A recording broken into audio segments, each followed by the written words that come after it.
Oh, man. As much as I love my boy 9, RJ Barrett, we couldn't go this entire season losing every single game. RJ Barrett did not suit up. Like, that could not be the trend for this team. So we needed last night to happen for many reasons, but that was a big one. RJ Barrett missed another game due to a migraine, leads this team to have to go into Atlanta and play, mind you, a pretty hot Atlanta Hawks team when we're quite the opposite when RJ Barrett's not in. Until yesterday, Julius Randle, Jalen Brunson, Emmanuel quickly. People showed up when we needed them to show up. Shots weren't falling, but when they were supposed to fall, they fall. The New York Knicks get a big win, and I'm happy about it. Run the intro.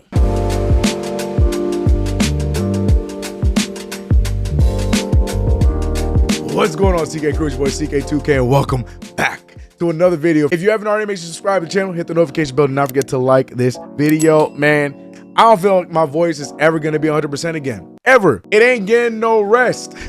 I feel like I'm forever gonna sound like Doc Rivers or Tom Thibodeau. It needs to come back.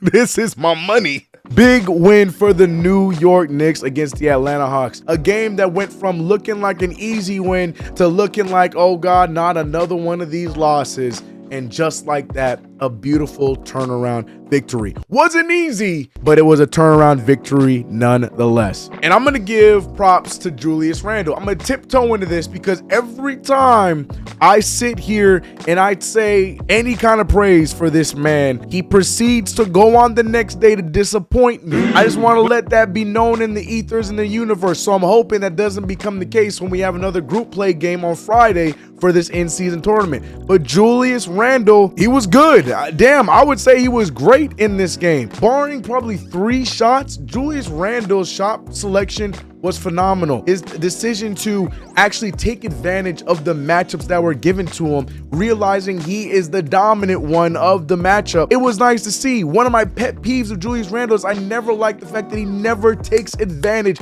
of matchups he is given. He did that in Atlanta. Jalen Johnson had himself a solid game. Sadiq Bey had himself a solid game too, but Julius Randle was not fearful of either of those names. He still made sure he took them to the rim to get his bucket. He still made sure that when he was wide open, even with a little bit of space between the two of them, he was not scared to shoot it. If Julius Randle puts up 24 shots and only 5 of them are threes, and not only were 5 of them threes, he made 3 of those 5-shot threes. I am happy about that. I'm happy he's not settling for threes, and I'm also happy he's not settling for dumb shots. It's when Julius Randle goes down there, gets offensive rebounds, has 2 defenders around him, and he settles for those kind of shots. Those are the ones that irritate me. But last night, it was not much of that. Julius Randle was efficient and was clutch.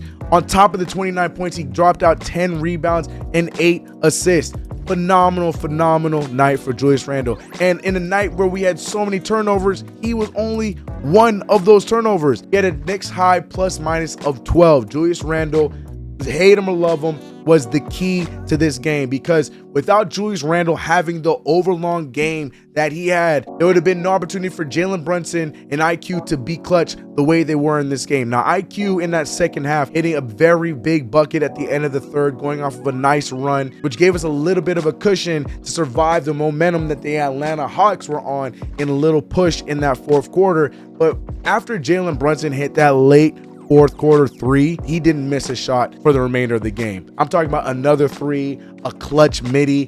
Jalen Brunson was in his bag to close out the game. The man has amnesia when the game is on the line, and that is a superstar that you can be confident in. Jalen Brunson was just that. In a night where he started off shooting really well and it looked like he was going to be a dud, he still shot 42% from the field, was 6 of 10 from 3. That's 60%. And that's a high volume amount of threes, and you made 6 of them. I'm not mad at that. Phenomenal turnaround from the both of them. And this is exactly what you need in a tough fought game like this one. But I gotta be real, we gotta talk a little bit about the negative here, because the turnovers were ugly in this one. The turnover differential, I mean, luckily the Atlanta Hawks had a lot of turnovers too. They had 15 to our 16. we really got to turn down the turnovers. I know that there's opportunities where we're trying to make that extra pass because that is what I ultimately want, but there's opportunities and times where you make that extra pass, and sometimes they were overpassing when it came to turnovers. And outside of turnovers, defense in this game was really rough to watch because there was a period, I think the second quarter, where the Atlanta Hawks shot 85% from the field. And Bogey went crazy. Bogdan Bogdanovic was having a field day against this team. Now, mind you, we weathered this storm, but we did not need to be in this situation in the first place. I feel like as the moments weighed down, the Hawks choked more than our defense kept us in that game. We took advantage. We did what we were supposed to do. But let's be real, if I were to sit here and say that I'm confident that this is something that can go forward, I can't say that. I'm still a little worried about this team defensively going forward because this isn't the typical Knicks Tom Thibodeau defensive squad that I'm accustomed to. Yes, happy we got to the 116, happy we got the win, but I'm also looking in the microscope and seeing the turnovers and the defense being two big issues that we had to deal with. That team shot 55% from the field. And not only that, they had 26 free throw attempts compared to our 11. Some of you out there might sit there and say that's because of the referees. I'm going to sit here and say, yeah, referees played a part and called some very tough calls in this game, but we also didn't really attack until that fourth quarter. Emmanuel quickly finally started to go to the rim and draw fouls, which is something he's really good at doing. But for the most part, we really weren't attacking the rim. We were settling for our jump shot to go down. Luckily, against the Atlanta Hawks, you can get away with things like this. When it comes to those bigger teams, we got to get that on. We got to get that on track. Now, mind you, that is a big part of RJ Barrett and what is missing with RJ Barrett, but it is a worry. But I'm not going to sit here and rain on a parade. It's just something I want to point out. The defense, lack of attacking the rim, and the turnovers. Those are the three keys that we beat ourselves with in this game, but weathered those storms regardless. Shout out to Brunson, shout out to IQ, and also shout out to Mitch. Mitch was 3 for 3 from the field, had 15 rebounds against a tough squad of rebounders in Clint Capella and Onyeka Okongwu, because both of those guys are pretty tough. They got called for a few defensive fouls trying to hold Mitch down from getting rebounds, but Mitchell Robinson by himself, well, with a little help of Julius Randle, because he had 10 rebounds on his own, the two of them were able to hold it down on the rebounding side for us. So that's what I'm saying. We weathered our own storm, but I feel like we also shot ourselves in the foot a little bit to make this a little bit more difficult for us, and those are things that we got to fine tune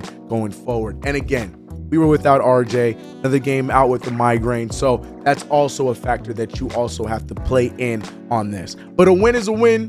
116-114, Knicks get the win that we need. What's your thoughts about this game? What's your thoughts about the step up from Julius Randle, the clutch shooting from Jalen Brunson? A win is a win is a win is a win. Good win for the New York Knicks. We move on to hopefully continue our winning ways on Friday as we continue this in-season tournament group play. But let me know your thoughts about last night's game against the Atlanta Hawks. But before we go anywhere, you know I gotta read y'all comments. I gotta know what the streets are saying. I gotta know. Joe XO4QP said, CK, you my dog, but the deuce talk gotta stop.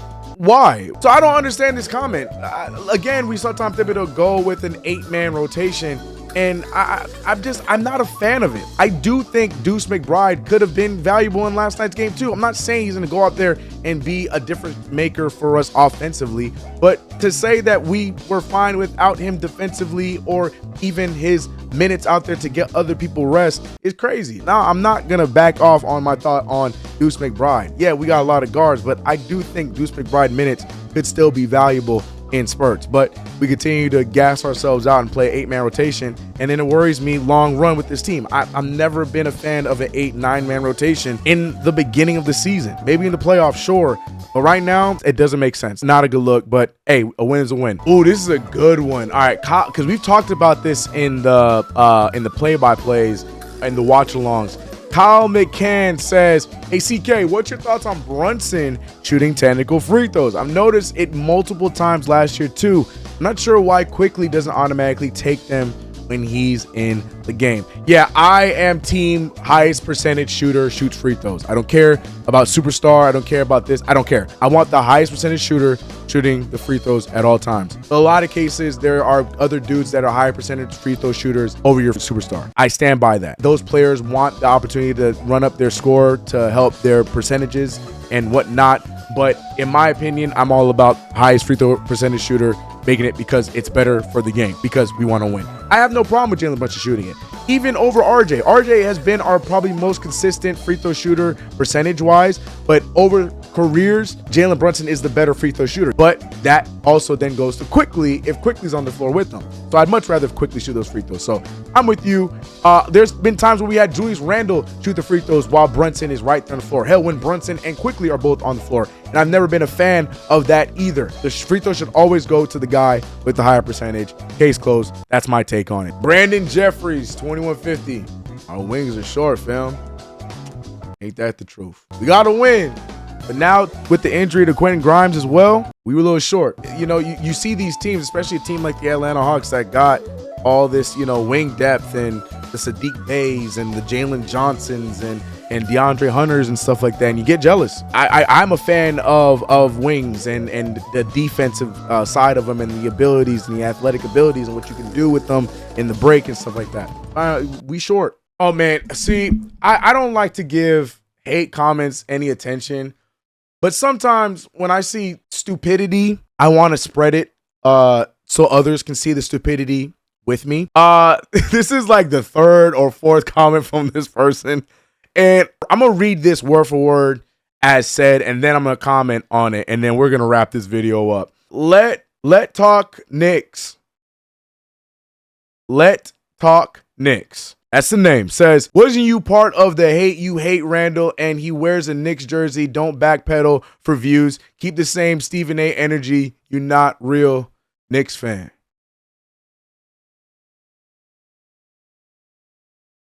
I simply just responded with my own laughing emoji. I don't know what to say. I've said it a gazillion times in these videos. I said it this offseason. I said I want to give Randle a chance. I am going to be rooting for Julius Randle, but he is a frustrating player to watch, and he is frustrating to have as your #1 option. If Julius Randle understood his role as being the third option, which does not mean that Julius Randle cannot have nights where he leads this team, but for the most part fully healthy. If he is the third offensive option, if he continues to move the ball, get those rebounds, and play ways that Julius Randle is really good at playing, and not focus so much on trying to get his, Julius Randle would be a way better player, and I guarantee he would still have his stats. I've said that a gazillion times, and I get told that I'm defending Julius Randle too much. But then when I also get frustrated when Julius Randle has nights like he did in the beginning of the season, when there's no RJ Barrett and Jalen Brunson's having an off night and you only score 6 points, then I get called a hater. And now I got people who don't even know how to put a full comment together telling me that I have Stephen A. Smith energy. Now, here's the thing. I know you just got here, so I don't really take you serious. But I need to put this out in the world so people understand the kind of nonsense I got to deal with. Look, man, Julius Randle wears a Knicks jersey. I want to see him be good all the time. I understand people have off nights, but there are some things that he does that is very infuriating. There's a reason why there's a lot of people that feel this way.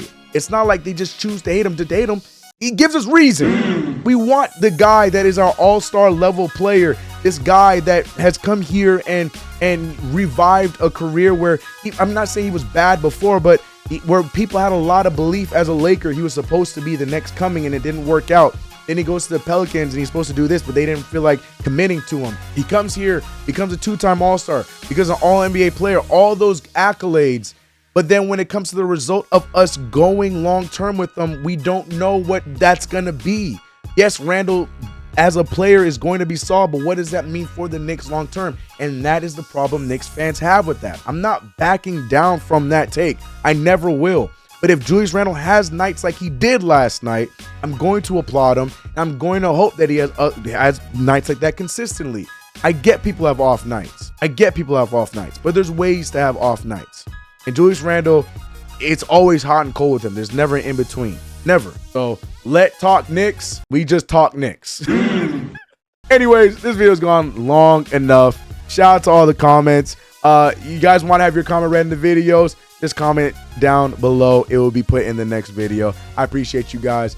If you haven't already, make sure you subscribe to the channel, hit the notification bell. Do not forget to like this video. I will catch you guys in the next one. Big game on Friday. I'll catch you guys then. I'm out of here. Let's get it. Peace. Let talk Knicks, baby. Let talk. Cold pizza Tuesday. I got food up in the fridge. Y'all keep looking for that new wave. I think I like it how it is.